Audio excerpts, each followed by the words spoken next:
Artificial intelligence इस वक्त दुनिया में निहायत हैरान कुन रफ्तार से तब्दीलियां ला रही है, लेकिन इसके साथ साथ इसको एक डेंजर साइन के तौर पर भी देखा जा रहा है। क्या वाकई मसनूई ज़हानत की निगरानी के लिए एक आलमी निज़ाम बनाने की बातें हो रही हैं? फ्रांस में होने वाले AI समिट का क्या मकसद था? वो क्या वजूहात थी जिसकी बिना पर अमेरिका, बरतानिया और कनाडा ने आलमी मुआहदे पर दस्तखत क्यों नहीं किए? भारतीय वजीर आजम को इस कॉन्फ्रेंस में शरीक सदर क्यों बनाया गया और हम आने वाले वक्तों में इन तमाम हालात के पेश नज़र खुद को कैसे तैयार रख सकेंगे, आइए मिलकर जानने की कोशिश करते हैं। युवल नोह हरारी एक इस्राएली मुसन्निफ हैं और वो अपनी किताब 21वीं सदी के 21 इसबाक में लिखते हैं कि मसनूई ज़हानत शायद हमारे खिलाफ बगावत ना करे, लेकिन ये इंसानों को गैर मुतल्लिका बना सकती है। एक और जगह लिखा कि जब मसनूई ज़हानत इंसानी ज़हानत से आगे बढ़ जाए तो हम खुद को एक ऐसी दुनिया में पाएंगे जहाँ फैसले ऐसे एल्गोरिथम्स करेंगे जिन्हें हम किसी सूरत ना समझ सकेंगे और ना ही इनकी वजूहात को जान सकेंगे।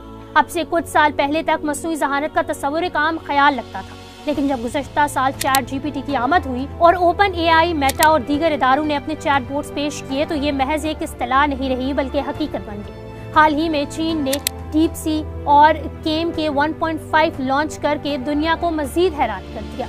आज मसनूई ज़हानत के बारे में जिस पैमाने पर गुफ्तगू हो रही है, इससे जाहिर होता है कि ये टेक्नोलॉजी मुस्तकबिल में हमारी दुनिया को यकसर बदल देगी। कंप्यूटर साइंस के बानी ने आज से 7 दहाइयां कबल बोला था कि जब मशीनरी सोचने का अमल शुरू हो जाएगा तो ज्यादा वक्त नहीं लगेगा कि हम इस पर काबू खो देने के खतरे से दो चार हो जाएं। स्टीफन हॉकिंग ने दुनिया को खबरदार किया था कि मसनूई ज़हानत से इंसानियत को शदीद खतरा लाहक है। हॉकिंग को खदशा था कि मसनूई ज़हानत की मुकम्मल तरक्की पलक झपकने में इंसानों का खात्मा कर सकती है। इनका ख्याल था कि अगर ऐसा निज़ाम पाया जाए जो इंसानी ज़हानत का मुकाबला कर सके या इससे आगे निकल जाए तो ये नस्ल इंसानी के लिए तबाहकुन हो सकता है।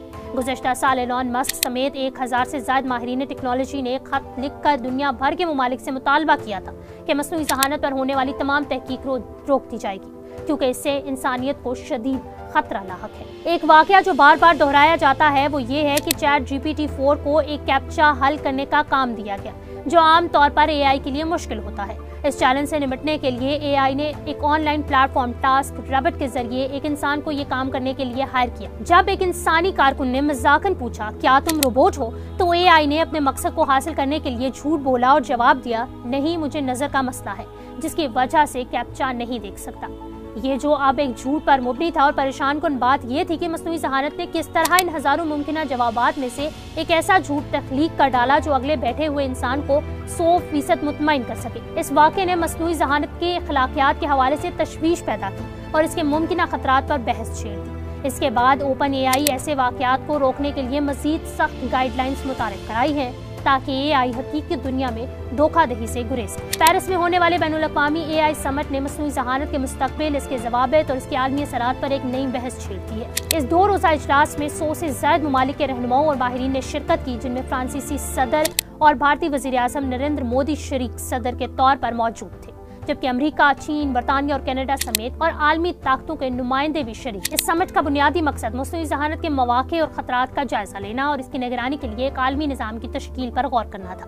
फ्रांसीसी सदर ने यूरोप AI के मैदान में क़यादत दिलाने को अज़म का इजहार करते हुए ऐलान किया कि फ्रांस न्यूक्लियर तवानाई से चलने वाले डेटा सेंटर्स कायम करेगा ताकि ये टेक्नोलॉजी ज़्यादा महफूज और पायदार बुनियादों पर इस्तेमाल हो सके। भारतीय वज़ीर आज़म नरेंद्र मोदी ने इस बात पर जोर दिया कि मसनूई ज़हानत को सबके लिए काबिल रसाई और शफाफ होना चाहिए ताकि तरक्की पजीर ममालिक भी इसके फ़वाइद से मुस्तफ़ीद हो सके। दूसरी जानिब अमरीकी नायब सदर ने खबरदार किया कि ज्यादा सख्त ज़ाब्ते AI की तरक्की को रोक सकते हैं, जबकि चीन के बढ़ते हुए AI ज़ाइम पर भी खदशात का इजहार किया गया। कॉन्फ्रेंस के इख्तिताम पर मसनूई ज़हानत को महफूज, शफाफ और मौसर बनाने के लिए एक मुश्तरका एलामिया जारी किया गया, ताहम अमरीका, बरतानिया और कनाडा ने इस पर दस्तखत करने से इनकार कर दिया।